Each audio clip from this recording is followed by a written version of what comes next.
Okay, Frank, 200th anniversary of the United States. I can't believe we're here. And what do we call this? It's not a bicentennial. It's called what? You got me. It's the 250th. It's the 250th birthday of the signing of the Declaration of Independence. That's what this year is all about. Because on July 4th, when they signed the Declaration of Independence, they're going to have a big birthday party or a big party celebrating that. And there's one thing that my attempt, I'll call contribution um, is a uh, is a story that I wrote. It's a manuscript that hasn't been published yet, and we're going to thinking about letting people download that free of charge from my site. And it deals with a little known signer of the Declaration of Independence, a very famous man that nobody knows about. And his name was Charles Thompson. And Charles Thompson was the secretary to the congressional meeting, the colonial congressional meeting that came up with the Declaration of Independence. And it's very fascinating because his story starts from when he and his brother and sister and his father came over from England uh, on a boat in order to start a new life. His mother died in Ireland, and she said, "Take the kids before she died and establish a good life over there." Well, on the way over, even though the father had the money that he needed to come into the States and also to establish himself and buy some land, and which was the dream of the family. On the way over, he dies. And the captain, the British captain, which this lays the groundwork of his particular unlikely of the British, the captain, where the money was put in a safe, steals their money. And so the father dies, and the kids are fatherless, penniless, and that since they don't have any money when they get off the boat, they're sold into slavery. Oh, that's not called slavery then, but basically they were. And then they had to work off the the transition from England to America. And so he didn't like that at all. Charles did not like that. He's a young boy. He's basically sold into I forget what they call it, but it's worker slavery. And he finally has enough, and he runs away. And of course, any runaway slaves or any runaway workers are hunted down and brought back and punished. At any rate, he is in his process. He's yeah, an older woman who was lost. Her name is lost to history. Takes him under her wing because she saw a lot of intelligence in the young boy and what he wanted to do. And so from there, the story goes on.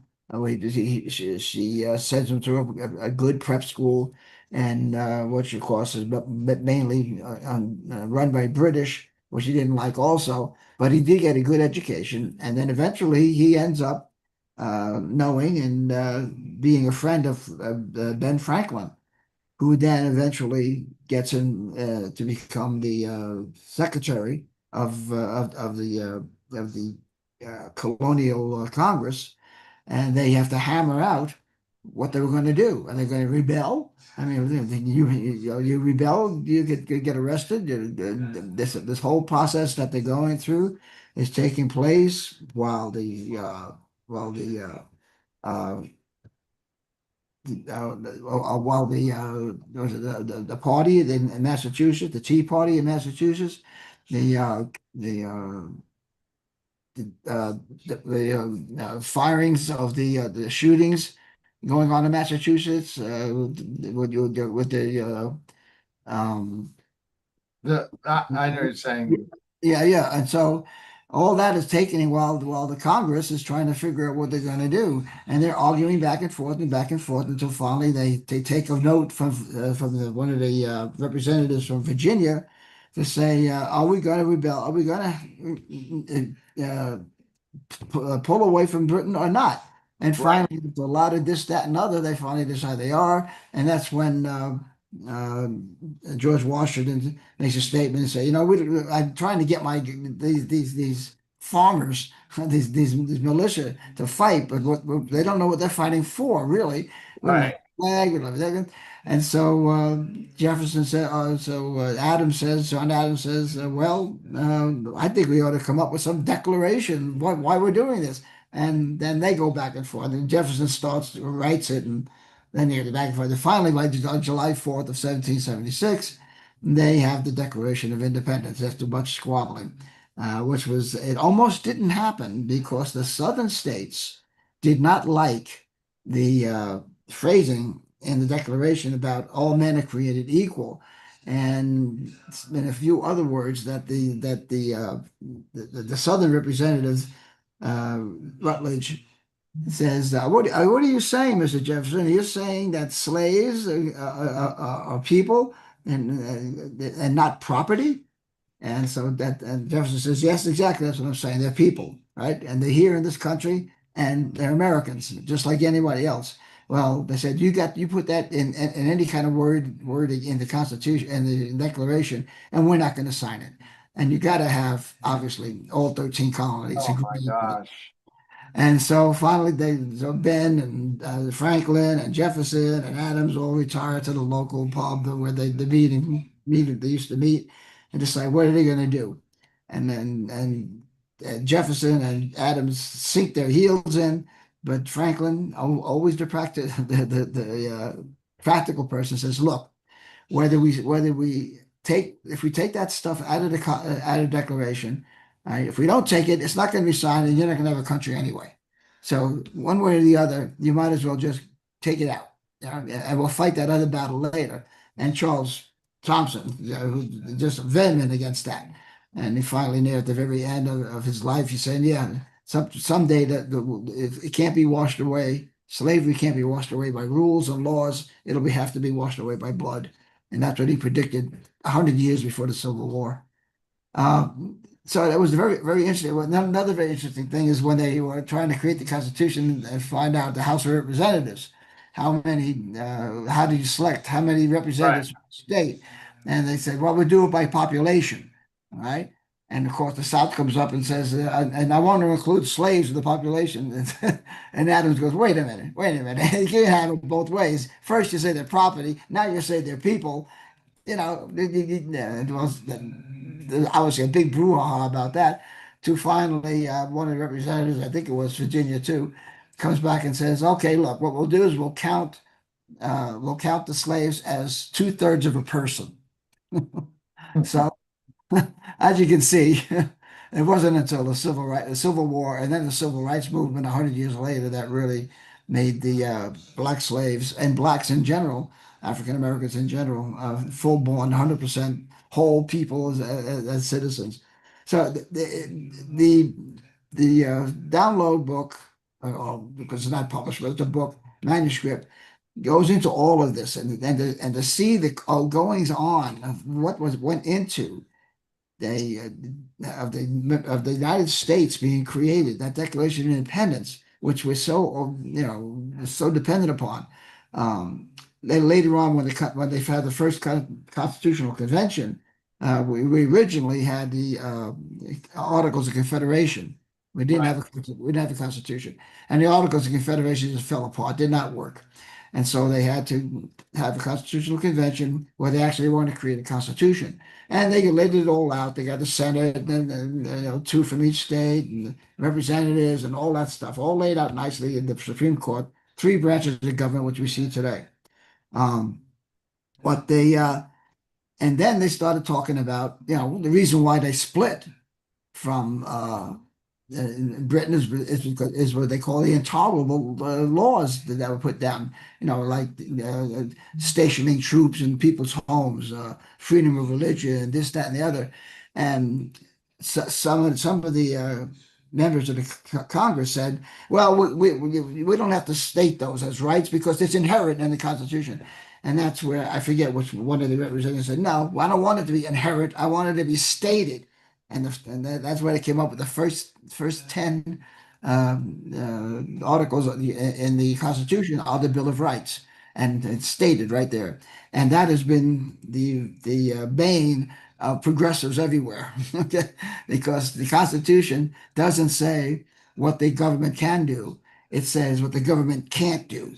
And that pisses off progressives like crazy, because the liberals like crazy, because they want things to progress. It's a growing country, the growing country. No, the rights are rights. 10, those 10 articles are 10 articles, and they're not, oh no, we got to, get too many guns, blah, blah, blah, blah. Yeah. But as long as we have those the Bill of Rights, which no other country has, right? Uh, yeah, we're going to have a secure country.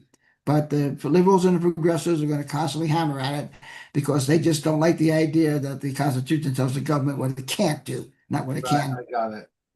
So the person you talk about, how'd you come up with the idea to write that about that? Well, I was approached by an agent, a literary agent, and they had a nonfiction book written for kids, and she wanted to turn it into a fiction book, and that's which I did. I turned it into manuscript, what have you. Then I don't know, literary agents, who knows, they're weird people, and she decided, no, I don't want it anymore. Here, give it to you. You do what you want with it. I said, okay, So that was it.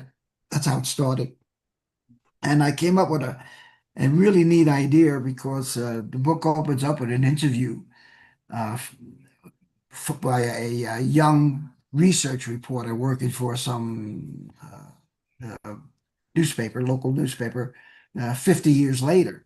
Yeah, And saying, and the question in his mind was that, I want to know more about how the whole Constitution, how the Declaration was written, and how the country was formed. And he said, and also I want to know about this John Adams of Philadelphia. Yeah, I don't understand that. John Adams was from Boston.